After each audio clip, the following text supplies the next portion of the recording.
New York. This is Clear Cut with Michelle Makori. Welcome, everyone, and thank you for joining us. More conflict with Iran in the Persian Gulf. President Trump says the U.S. has destroyed an Iranian drone that was menacing the USS Boxer in the Strait of Hormuz. Iran's Foreign Minister Javad Zarif says that his country has, quote, no information about the incident. But here's what the president had to say. The Boxer took defensive action against an Iranian drone which had closed into a very, very near distance, approximately 1,000 yards, ignoring multiple calls to stand down, and was threatening the safety of the ship and the ship's crew. The drone was immediately destroyed. This is the latest of many provocative and hostile actions by Iran against vessels operating in international waters. The United States reserves the right to defend our personnel, our facilities, and interests, and calls upon all nations to condemn Iran's attempts to disrupt freedom of navigation and global commerce. And this comes just hours after Iran reversed its position and admitted that it did seize a small oil tanker in the Gulf owned by the United Arab Emirates. Iran earlier claimed that it had simply rescued the tanker after it made a distress call. But today, the Iranian Foreign Ministry said that Iran's Revolutionary Guards seized the ship because it was allegedly smuggling Iranian oil. And also today, reports surfaced that the U.S. will be sending 500 troops to Saudi Arabia's Prince Sultan Air Base, that's just east of Riyadh. That base has been a favored location to place American soldiers because the Pentagon believes that Iranian missiles would have a difficult time reaching that site. All right, let's discuss all of these developments with tonight's opening panel. Joining us now, former Marine Corps Intelligence Officer Kempfer and Matt Brodsky, a senior fellow at the Security Studies Group. Good to have you both with us. Hal, let's start with you. The president saying that the USS Boxer, an amphibious assault ship, took defensive action against the drone because it was threatening the safety of the ship and the crew. Hal, what's your read on this? What would be seen as threatening action? Well, Michelle, I can visualize what happened. I've been on a ship, a sister ship to that Wasp-class amphibious assault ship. And what it is they're watching it. They're trying to engage with them to keep the drone at bay. But when they get within a certain distance of the ship, they have to assume that drone poses a threat. And they use what's called close-in fires, probably some sort of phalanx anti-aircraft system that basically opens up on it with a sea of rounds. You see it in the movies a lot, and brought it down. I'm assuming that's a smaller drone because it got in so close, and it must have been flying very low. And it may have been perceived as a possible, I know it sounds strange, suicide drone, maybe trying to do like a kamikaze attack on the ship. I don't know what the aspect of the drone was, but certainly it got in so close. And they tried everything. Try and fly into the ship. What kind of damage would that potentially have caused if a drone flew into a Navy ship, if at all? I mean, how significant would that be? It would be very significant. I used to work with a Navy group that focused on asymmetric warfare, and there's all kinds of things using drones, even lighter than aircraft, and they come in close. And you can put a sizable warhead. There's all sorts of things that can be done, and it could potentially shut down the flight deck for a long period of time or other things. And that's very confined sea space that they're in. So that was a very prudent defensive action, and it also sends a signal to Iran. Hal, the officials wouldn't specify exactly what action was taken. One official said that this was an electronic measure. What do you make of that? What would that involve? Well, if they had electronic measures, when I first heard it, I was kind of thinking that they probably just opened up on it and brought it down.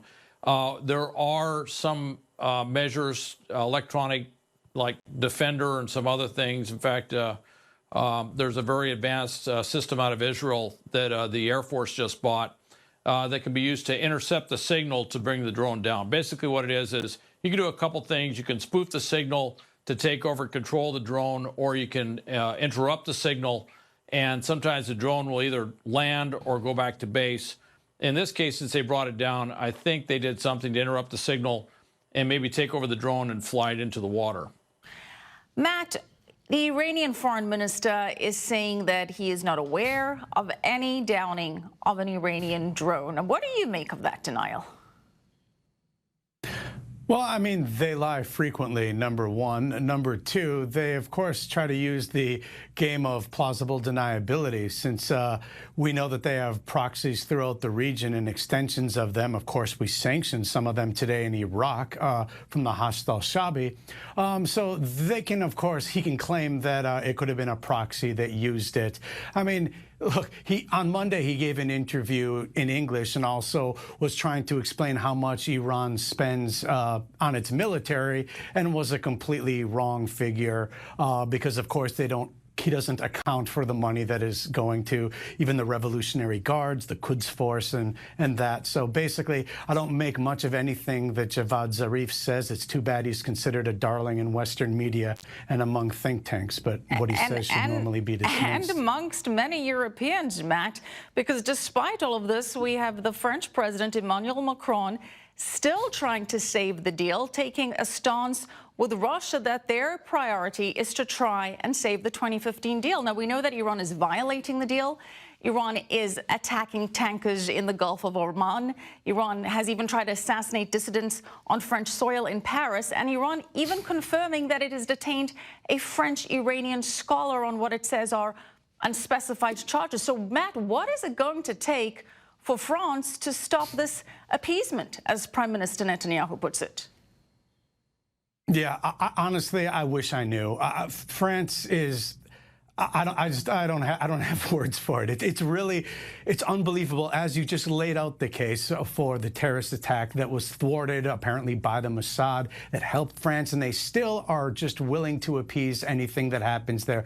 At least there seems to be a bit of a divide with the UK. They've shown actually what needs to happen when it comes to assistance working with their own commercial vessels to protect them from these kind of threats. So I think that's the direction we're headed. This is still about having Iran try to convince Europe to put pressure on the United States. The other goal Iran has really is to present it so that it looks like President Trump is the agent of chaos, as opposed to Iran being the one responsible for this tension. The U.S. has to walk a very fine line between trying to draw in the Europeans and other countries by showing that it has a steady hand and pointing to Iran's aggressive behavior, but also making sure that it strikes back when it needs to. Israel has done a really good job of doing this, incidentally, when it comes to Israel versus Iran in Syria. The United States, I think, should adopt some measures, because it should not be a proportional response as things are described in certain news media. There should be a response from the U.S. when the time is right that explains to Iran in a military means something very serious. Matt, Hell, stick around. A lot more to discuss as we're headed to the break, including those 500 troops being sent to Saudi Arabia. Coming up, we'll also take a look at the added details that we've now learned about Congresswoman Omar's anti-Israel BDS bill. Just wait until you hear who Omar seems to be comparing Israel to now. And Omar and Rashida Tlaib announcing a trip to Israel. Prime Minister Netanyahu could stop it if he wants to. It's one of the big... You're watching ClearCut. Welcome back. I'm Michelle Makori. And back to our top story. President Trump says a U.S. Navy ship downed an Iranian drone in the Strait of Hormuz hours after Iranian forces admitted that they had seized a foreign tanker. This is the latest in a series of incidents that have heightened tensions in the region. And we're back with former Marine Corps intelligence officer Hal Kempfer and Matt Brodsky, senior fellow at the Security Studies Group. Hal, with these tensions escalating, there are also reports that we mentioned that about 500 troops are being sent to Saudi Arabia. They're expected to go to the Prince Sultan Air Base. Last month, the administration announced that it was sending 1,000 additional troops to the area, and it's believed that these forces going to Saudi Arabia are part of this deployment.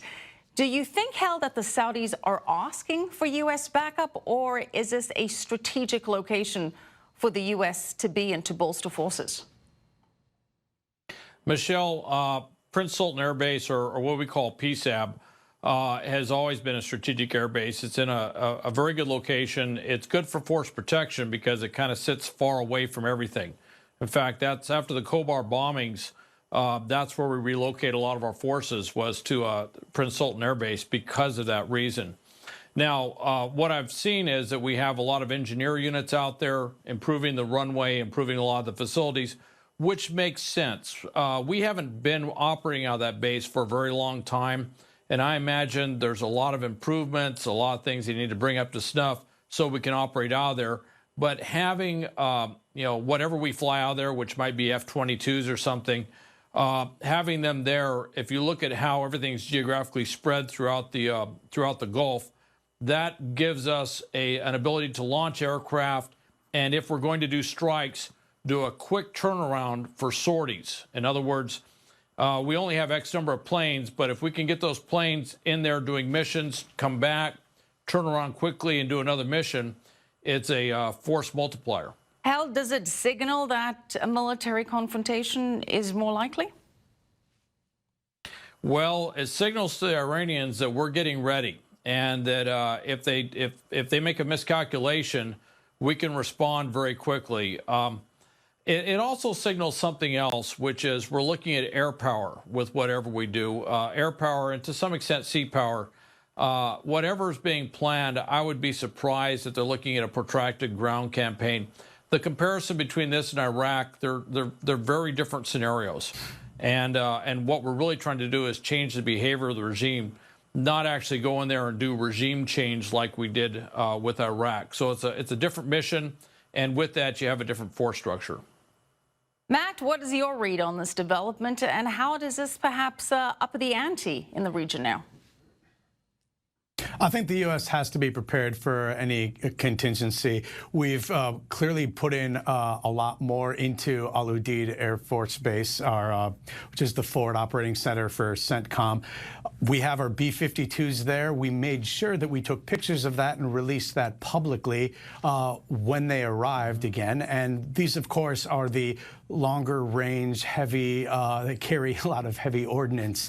It sends a signal to Iran that it should certainly be aware. The return of our F-22 stealth aircraft, which is the best aircraft that the U.S. has, we have those at Qatar as well. Apparently some more are going to be coming back to the Prince Sultan Air Base. This is really significant in terms of air power that Iran should be looking at. It all, again, is a matter of managed escalation at this point, because the U.S. understands that the Trump administration isn't really going to remove sanctions, so it knows it requires tension to keep going forward. It has to pretty much go forward to get Iran to make the decision it needs to come to the table to negotiate, and that's what this is all about. Iran obviously has other plans. Matt, thanks so much. Matt Brodsky, Kempfer, appreciate it, as always. In other news,